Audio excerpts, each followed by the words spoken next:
2025-এর 23শে December থেকে রাজ্য জুড়ে লাগাতার কর্মবিরতি চালাচ্ছেন আশা কর্মীরা। আন্দোলনের 16 দিনের মাথায় আশা কর্মীরা বিক্ষোভে নামলেন।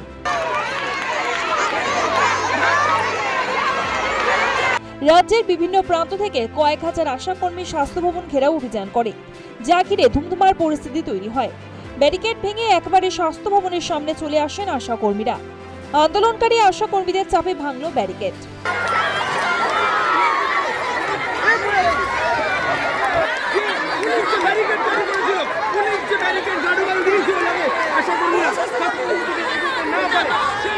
আশা কর্মীদের দাবি মাসিক ন্যূনতম মজুরি 15,000 টাকা করতে হবে।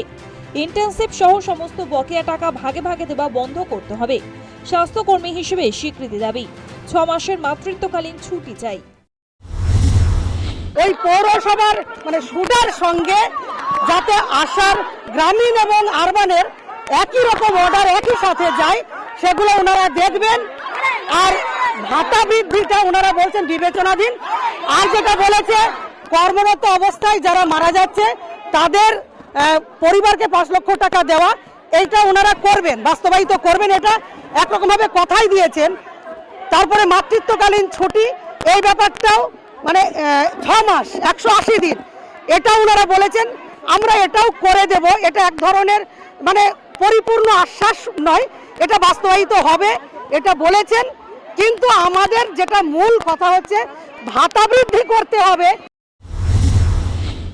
তাদের আরো দাবি, কর্মরত অবস্থায় মৃত আশা কর্মীদের পরিবারকে 5 লক্ষ টাকা প্রদান করতে হবে।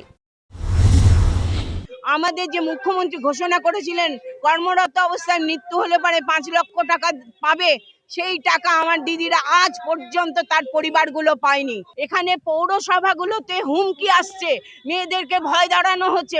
পৌরসভা চরম অত্যাচার শুরু করেছে কিছু কিছু জায়গায়। কথা হচ্ছে আমাদেরকে সরকারি কর্মী স্বীকৃতি দিতে হবে, ন্যূনতম বেতন আমাদের 15,000 টাকা করতে হবে। রাস্তার উপরে বসে বিক্ষোভ দেখায় আশা কর্মীরা। বন্ধ করে দেওয়া হয় স্বাস্থ্য ভবনের মূল দরজা। আন্দোলনকারীদের ভিড় সামলাতে রীতিমতো হিমশিম খায় পুলিশ। আশা কর্মীরা স্পষ্ট জানিয়ে দেন, বৈঠকে তারা 4 জন যাবে না, 10 থেকে 15 জনকে যাবার অনুমতি দিতে হবে। শেষ পর্যন্ত স্বাস্থ্য ভবনের তরফ থেকে 15 জন আশা কর্মীকে বৈঠকের জন্য ভেতরে যাবার অনুমতি দেওয়া হয়।